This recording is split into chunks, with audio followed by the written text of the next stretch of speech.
ये है विंध्य की पावन धरती सीधी, जहां आस्था के दीप जलते हैं और भक्ति की गंगा बहती है। श्रद्धा के स्वर गूंजते हैं और शिव आराधना में जीवन समर्पित हो जाता है। यही वो धरा है जहां इतिहास सांस लेता है और धर्म खिलखिलाता है। यहाँ हर पत्थर, हर वृक्ष, हर नदी शिवत्व का गुणगान करती है। इसी तपोभूमि में स्थित है एक अद्भुत शिवालय, स्वयंभू बाबा बड़हौरा नाथ का चमत्कारी मंदिर।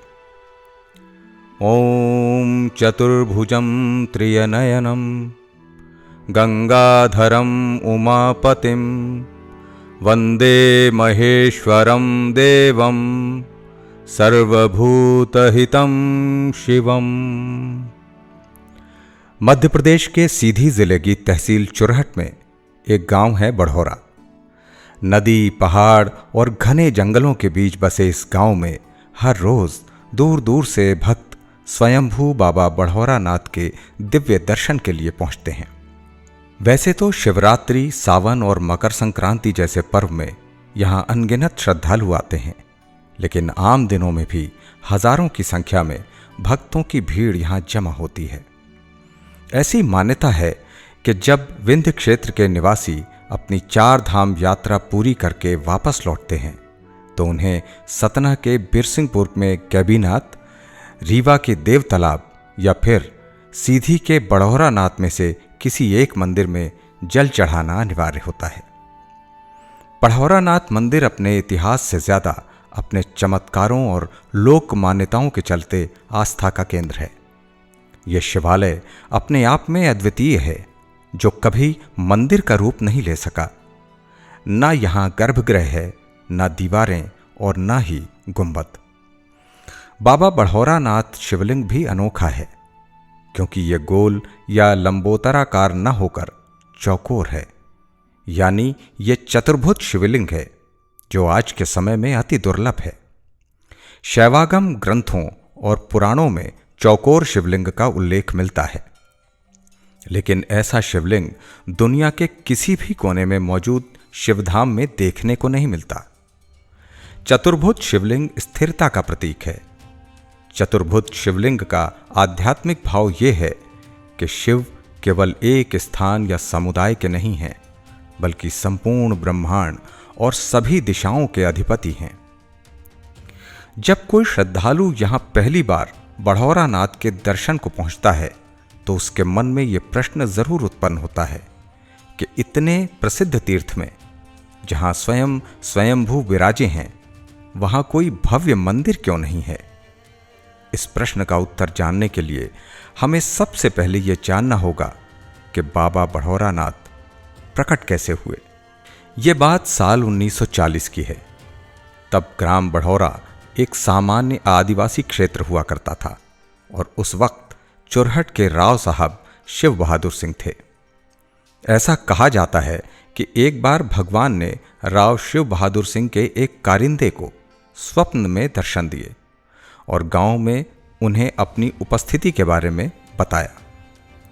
दरअसल राव साहब का वो कारिंदा एक दिन खेत में काम कर रहा था।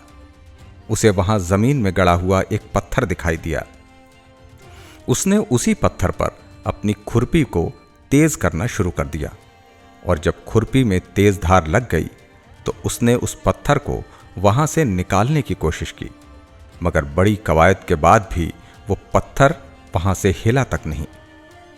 उसी रात को भगवान ने उसे स्वप्न में दर्शन दिए और ये आभास कराया कि जिस पत्थर पर वो अपनी खुरपी तेज कर रहा था वो कोई पत्थर नहीं बल्कि शिवलिंग था।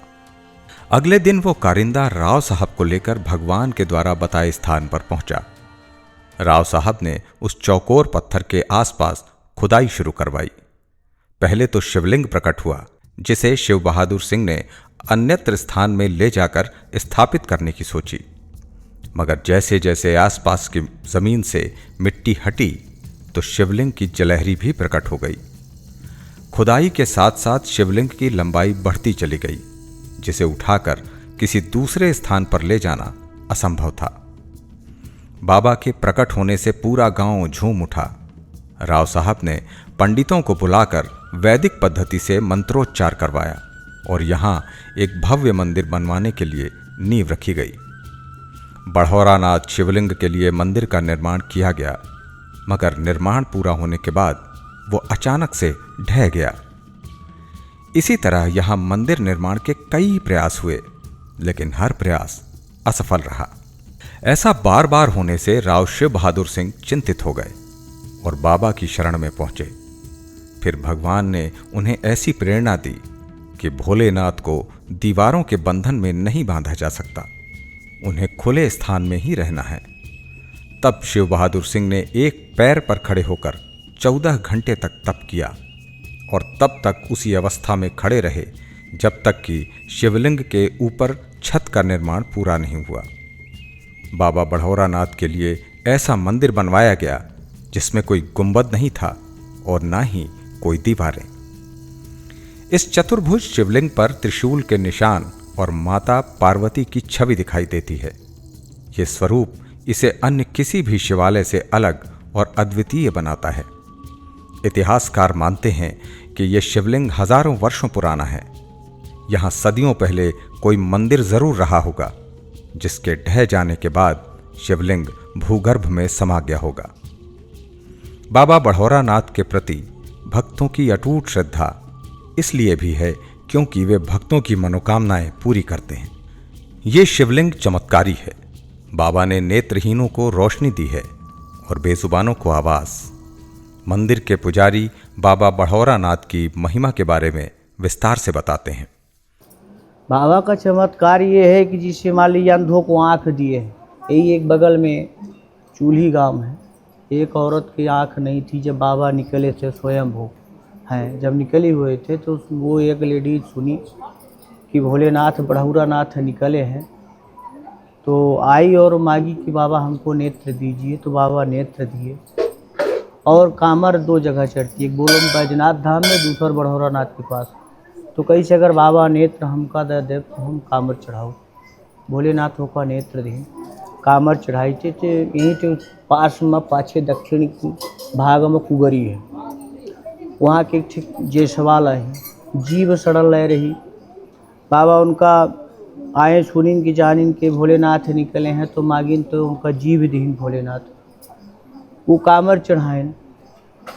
दिलराज सिंह थानेदार रहे, उनकर मुलजिम भाग गया, उसमें चुरहाट थाना रहा। तो उनका कहीं बाबा अगर जब निकले हैं कि बाबा अगर अपना हम मुलजिम पकड़ा दे तो हम उनके समथर करा दे। तो भोलेनाथ उनका स्वप्न दीन तो मुलजिम बाबा है, तो रातों रात जाके मुलजिम पकड़े, सीधी जाके कचहरी में पेश की, वहाँ से लेबर लेके आए, बराबर है यहाँ करवा दिए। यही साक्षात्कार चमत्कार है। महाराजपुर के वैश्यवार ठाकुर थे बहुत पहले हमारे पिताजी के ज़माने में, तो मैहर में जीव बधे थे, अब वो नहीं है। तो यहाँ ले आके जेठ के दिन में चढ़ा दिए थे, चैत्र रामनवमी में। तो बाबा उनको जीव दिए। यही चमत्कार है, जो मांगो वो दे देते। सबसे बड़ी महानता, प्रधानता, विशेषता सब कुछ है। इस मंदिर में सत्यनारायण कथा, सुंदरकांड और रामचरितमानस पाठ का आयोजन नियमित रूप से होता रहता है। सिर्फ पूजा ही नहीं, यह स्थल संस्कारों का भी केंद्र है। यहाँ विवाह, कर्णछेदन और मुंडन संस्कार किए जाते हैं। बड़हौरानाथ मंदिर विंध्य क्षेत्र का एकमात्र ऐसा तीर्थ है जहाँ कांवड़ चढ़ता है। बड़हौरानाथ मंदिर परिसर में माता पार्वती का भी मंदिर है। यहाँ बजरंग बली भी विराजे हैं और शनिदेव के भी दर्शन यहाँ होते हैं। ये मंदिर सरकार के द्वारा नियंत्रित न होकर एक धार्मिक संस्था चिन्मय मिशन के अधीन है, जो इसकी देखरेख करता है। बाबा बड़हौरानाथ सिर्फ एक मंदिर ही नहीं है, बल्कि करोड़ों श्रद्धालुओं की आस्था का केंद्र है। वो आस्था जो लगातार और भी गहरी होती चली आई है। शब्द सांची विंध्य का यही प्रयास है कि हम अपने विंध्य और अपनी माटी के इतिहास, यहाँ की ऐतिहासिक धरोहरों और धार्मिक तीर्थों के बारे में ज़्यादा से ज़्यादा और सटीक जानकारियाँ आप तक पहुँचाते रहें। हमारे इस प्रयास में आप भी सहभागी हो सकते हैं, हमारे चैनल को सब्सक्राइब करके और इस वीडियो को ज़्यादा से ज़्यादा शेयर करके। बहुत बहुत धन्यवाद। नमस्कार।